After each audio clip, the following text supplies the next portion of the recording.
அங்க பக்கத்துல ஒரு ஜெயின் டெம்பிள் இருந்தது. அந்த ஜெயின் டெம்பிளுக்கு போகலாம் அப்படின்னு முடிவு பண்ணினோம். ஜெயின் டெம்பிளுக்கு என்டர் பண்றதுக்கு முன்னாலேயே 3 பேர் கருப்பு ட்ரெஸ் போட்டு அப்படியே யார் மாதிரி இருந்தாடா, கேட், என்ன கேட் மாதிரி இருந்தாங்க,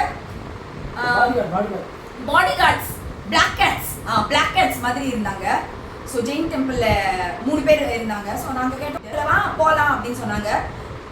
உள்ள என்டர் ஆன உடனேயே என்ன பண்ணாங்க, ஒருத்தர் எங்களை ஃபாலோ பண்ணாரு. கோவில் ஃபுல்லு சுற்றி பார்க்கறது ஒருத்தர் எங்களை ஃபாலோ பண்ணாரு. அப்புறம் அங்கே வந்து என்ட்ரி போடணுமா. அதுக்கப்புறம் ஒரு மாதிரி தட் இஸ் எங்களால் அந்த ஃப்ரீயாக அந்த ஜெயின் டெம்பிளை பார்க்க முடியல. நான் கேள்வி கேட்டேன், டேய் தமிழ்நாட்டில் வந்து எங்களையே இப்படி சொல்றியாடா, எங்களோட கோவில்லாம் எப்படி இருக்கும்னு உனக்கு தெரியுமா? எப்பேற்பட்ட கோவில், எவ்வளவு அழகான கோவில். அது மாதிரி கோவில்லாம் யாருனாலையும் என்னைக்குமே தமிழ்நாட்டை தவிர வேற எங்கேயுமே கட்ட முடியாது. இப்ப இருக்கிற ஜெயின் டெம்பிள், அந்த ஜெயின் டெம்பிள் சும்மா பார்க்கறதுக்கு போனோம். அதுல எனக்கு அவ்வளவு இன்ட்ரெஸ்ட் கூட கிடையாது. நீங்க யாரு இதை பாக்குறவங்க என்ன நினைச்சாலும் எனக்கு அதை பத்தி கவலையே கிடையாது. அந்த ஜெயின் டெம்பிள் உள்ள போறோம், என்ட்ரி, அதுக்கப்புறம் துப்பட்டா போட்டுக்கணும். அதுக்கப்புறம் கூடவே ஒருத்தர் வந்தாரு, பேசக்கூடாது அப்படின்னு சொன்னாரு. நாங்க இத்தனைக்கும் பேசவே இல்லை, ஜஸ்ட் ஒரு இப்படி பாட்டு ஒத்த பேசி போல இது நல்லா இருக்கு. எங்களுக்கு அங்க போன உடனே மூச்சு அடைக்க ஆரம்பிச்சது. உடனே திரும்பி வந்துட்டோம். ஸோ இதுல இருந்து என்ன தெரியுதுன்னா, வந்தாரை வாழ வைக்கும் தமிழ்நாடு தமிழ்நாடுன்னு சொல்லி நிறைய இடம் கொடுத்துட்டோம்னு நினைக்கிறேன்.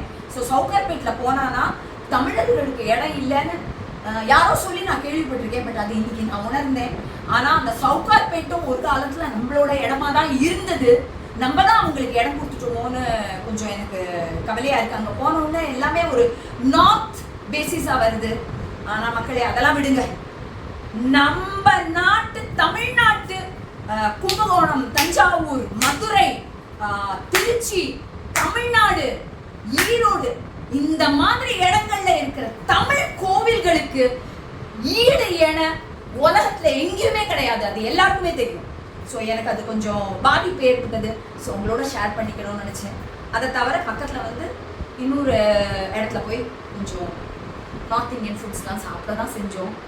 நல்லா இருந்தது. காக்கடா ஏதோ சம்திங், ஏதோ ஒரு கடை பேர் என்னன்னு தெரியல, சாப்பிட்டோம். பட் எனக்கு இது கொஞ்சம் நெருடலாக இருந்தது. ஸோ நெருடலான விஷயத்த உங்களோட ஷேர் பண்ணிக்கிறேன்.